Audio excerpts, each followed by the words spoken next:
Não há tanta perfeição nas obras feitas pelas mãos de muitos mestres. Melhor se tiverem sido feitas pelas mãos de apenas um. Com esta frase, iniciamos o vídeo de hoje, que é a segunda parte do discurso do método. Nesta segunda parte, vamos ver as principais regras do método apresentado pelo filósofo René Descartes. Vamos lá?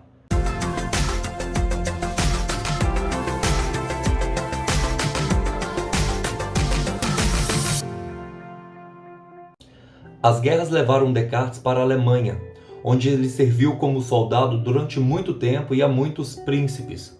Depois do inverno, ele procurou um lugar mais tranquilo, onde que as suas paixões e as suas perturbações não lhe incomodassem, ou seja, um lugar onde ele pudesse registrar todas as suas ideias.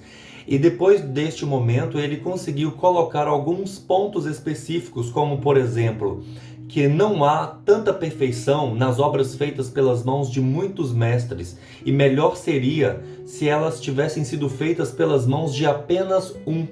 Ou um edifício é muito mais belo e muito melhor organizado se feito pelas mãos de apenas um arquiteto e não pelas mãos de vários. Como exemplo, veja esta imagem que eu deixo para vocês, para a gente poder refletir sobre como seria uma obra feita por muitas pessoas, ou por muitas mentes, muitos mestres.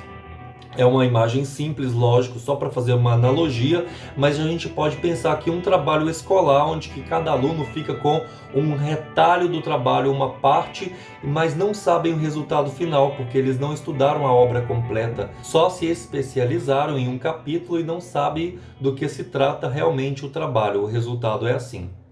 O filósofo também menciona a diferença entre os povos semi-selvagens, ou seja, na linguagem de Rousseau, poderíamos dizer aqueles que estão no estado de natureza, que não possuem as leis ainda, não estão organizados, com aqueles povos que já nasceram em ambientes ou estados prontos, com as leis elaboradas por um legislador muito prudente.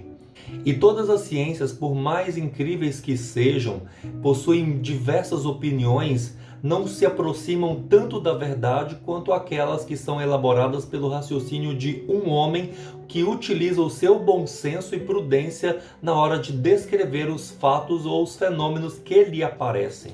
Então, nesta segunda parte, nós vamos focar no objetivo de demonstrar que o raciocínio pode nos levar a caminhos muito melhores e mais seguros. Durante muito tempo nós somos guiados pelos nossos apetites e por outras pessoas, mas agora precisamos encontrar um caminho seguro que nos guie pela nossa própria razão. Nós não derrubamos todas as nossas ideias ou o edifício de ideias que nós temos somente para construir um outro grupo de ideias. Nós derrubamos o nosso edifício de ideias quando a gente percebe que ele está sob iminente risco de desabar.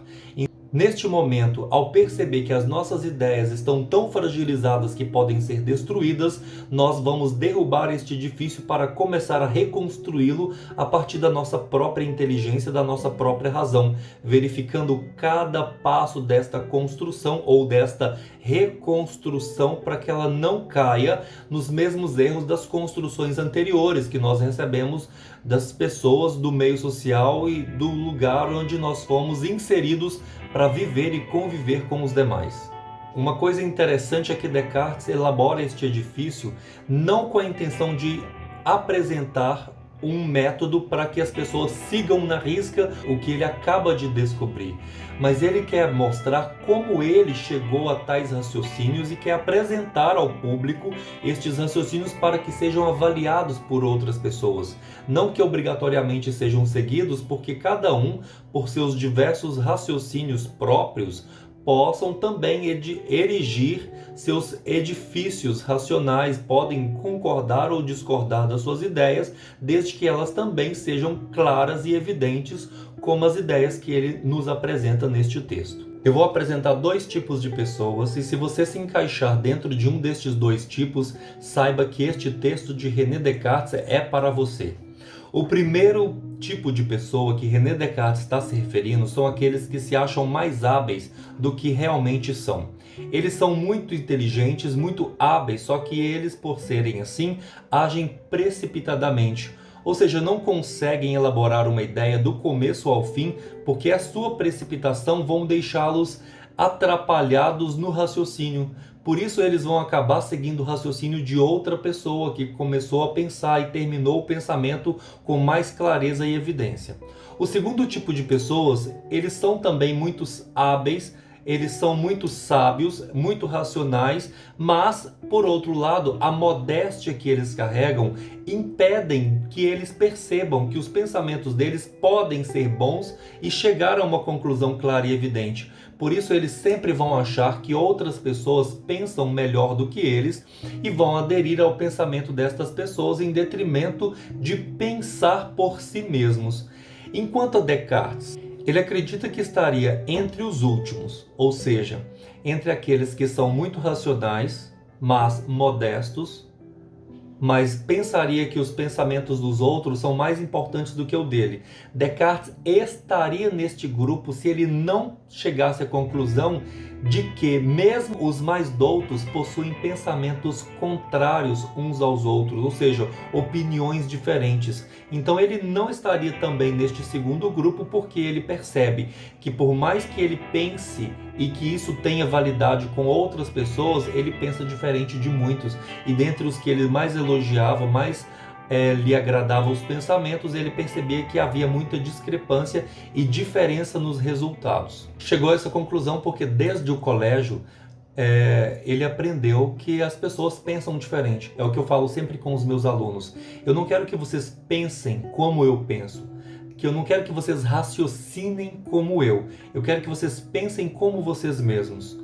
Por mais que vocês acham que um professor tenha razão, tenha sabedoria, ele consegue colocar o seu pensamento com começo, meio e fim, você tem que pensar por você mesmo. Descartes também no colégio, ele conseguiu pensar que os filósofos possuíam pensamentos diferentes e que nós seríamos julgados em um momento ou outro pela forma que nós pensamos. E outra coisa interessante de Descartes, que as viagens que ele fez também possibilitaram que ele pensasse diferente, porque convivendo com muitas pessoas de muitas culturas diferentes, ele percebeu que mesmo aqueles que talvez a gente pensasse que eles fossem selvagens ou semi-selvagens, eles têm uma razão de pensar como pensam e eu não poderia julgá-los pela forma que eles estão pensando. Por isso, em seu método, a estratégia é caminhar lentamente para poder conseguir concluir um pensamento com um raciocínio claro e evidente.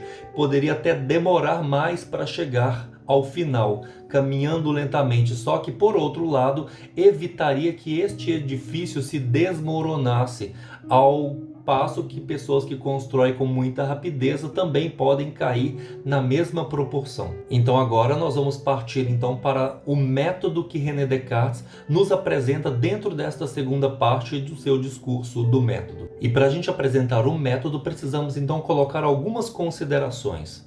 Primeira, que ele não rejeitou completamente todas as ideias que chegaram até a ele sem que estas ideias fossem submetidas inteiramente à sua razão. Segundo, por ele ter estudado a lógica, a análise dos geômetras e a álgebra, isso contribuiu para o objetivo que ele tinha de elaborar o seu método.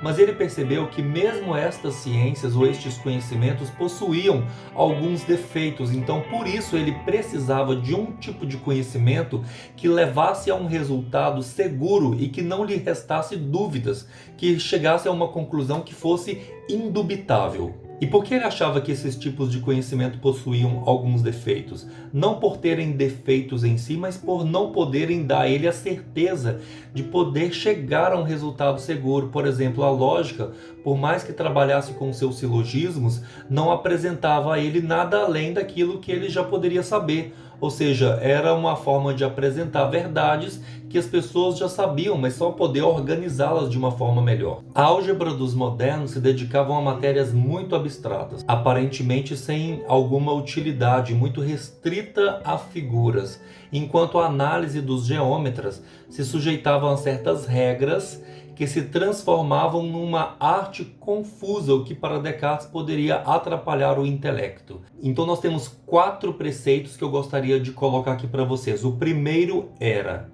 jamais aceitar algo como verdadeiro sem saber com evidência que seja tal. Ou seja, não posso aceitar na minha mente, na minha razão, alguma coisa que não seja tão clara e evidente, alguma coisa que ainda eu fique em dúvida. Esta coisa precisa ser tão clara e evidente que eu não posso ter dúvida ao final desta análise desta ideia ou desta coisa. O segundo preceito é dividir cada dificuldade examinada em tantas partes quantas puder e for necessário para melhor resolvê-la. Ou seja, se alguma coisa é muito difícil para ser estudada, nós precisamos dividir estas coisas em partes. Lembra que eu falei no vídeo da primeira parte que Descartes disse que se for muito difícil ou estudar este texto completo, é que ele tinha dividido o texto em 6 partes para facilitar a compreensão. Então, quando a gente estiver diante de um texto, diante de um trabalho, diante de uma ideia, que possamos dividi-la em quantas partes forem necessárias para que a nossa compreensão possa então entender o processo de construção desta parte.